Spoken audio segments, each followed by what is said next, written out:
প্রিয় সপ্তম শ্রেণীর শিক্ষার্থীরা, শুভেচ্ছা নিও। আজকে আমি তোমাদের 2025 সালের বাংলাদেশ ও বিশ্ব পরিচয় বিষয়ের নতুন বই থেকে দ্বিতীয় অধ্যায় এর 24 পৃষ্ঠার দুটি কাজ সমাধান করে দেব। প্রথমে তোমাদের বলবো, যারা আমার চ্যানেলটি সাবস্ক্রাইব করো নাই তারা আমার চ্যানেলটি সাবস্ক্রাইব করবে এবং আমার সাথে থাকবে। তাহলে চলো আমরা ক্লাস শুরু করি। 24 পৃষ্ঠায় দুটি কাজ রয়েছে, তার মধ্যে প্রথমটি আছে তোমাদের পারিবারিক জীবনে ব্যবহৃত জিনিসপত্রের মধ্য থেকে লোক সংস্কৃতির উপাদান চিহ্নিত করো, আর 2 নম্বর আছে বস্তুগত ও অবস্তুগত লোক সংস্কৃতির তুলনা করো। তাহলে চলো এখন আমরা এই দুটি প্রশ্নের সমাধান দেখে নিই। কাজ 1-এর প্রশ্ন ছিল তোমাদের পারিবারিক জীবনে ব্যবহৃত জিনিসপত্রের মধ্য থেকে লোক সংস্কৃতির উপাদান চিহ্নিত করো। এর সমাধান হবে আমাদের পারিবারিক জীবনে ব্যবহৃত জিনিসপত্রের মধ্য থেকে লোক সংস্কৃতির উপাদান চিহ্নিত করে নিম্নের ছকে লিপিবদ্ধ করা হলো। ক্রম: লোক সংস্কৃতির উপাদান এবং ব্যবহার। 1, নকশিকাঁথা। এর ব্যবহার হলো শীত নিবারণে। জামদানি শাড়ি ব্যবহার হলো বস্ত্র। শীতল পাটি এর ব্যবহার হলো শোবার বিছানা। পালঙ্ক এর ব্যবহার হলো শোবার বিছানা। শখের হাড়ি মৃৎপাত্র হিসাবে ব্যবহার করা হয়। মনসার ঘট এটিও মৃৎপাত্র হিসাবে ব্যবহার করা হয়।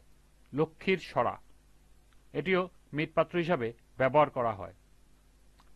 নাকের নোলক অলঙ্কার হিসাবে ব্যবহার করা হয়। কোমরের বিছা এটিও অলঙ্কার হিসাবে ব্যবহার করা হয়। শাখা এটিও অলঙ্কার হিসাবে ব্যবহার করা হয়। নকশি পাখা গরম নিবারণে ব্যবহার করা হয়। নকশি সিকা খাবার রাখার জন্য ব্যবহার করা হয়। মুড়ি মুড়কি এটি হলো খাবার জাতীয় দ্রব্য। নারিকেলের নাড়ু এটিও এক প্রকার খাবার। দুধের খিরসা এটিও এক প্রকার খাবার। পালকি এক প্রকার বাহন। ময়ূরপঙ্খী নাও এটিও এক প্রকার বাহন। বেতের মোড়া এটি আসন। জলচকি এটি এক প্রকার আসন। একতারা হলো বাদ্যযন্ত্র। ঢোল এটিও বাদ্যযন্ত্র। খঞ্জনি এটিও বাদ্যযন্ত্র। ডমরু এটিও বাদ্যযন্ত্র। এরপর আছে মাছ ধরার চাই, এটা হলো মাছ ধরার প্রযুক্তি। এবং সর্বশেষ লাঙল কাস্তে, যা হলো কৃষি প্রযুক্তি। দ্বিতীয় কাজের প্রশ্ন ছিল বস্তুগত ও অবস্তুগত লোক সংস্কৃতির তুলনা করো। এর উত্তর হবে লোক সংস্কৃতির যেসব উপাদান ধরা যায়, ছোঁয়া যায় বা তা বস্তুগত উপাদান, যেমন লোকশিল্প, তাঁতশিল্প, শাখা বা শঙ্খশিল্প, কাঁসা শিল্প, মৃৎশিল্প, নকশিকাঁথা, বেতশিল্প ইত্যাদি।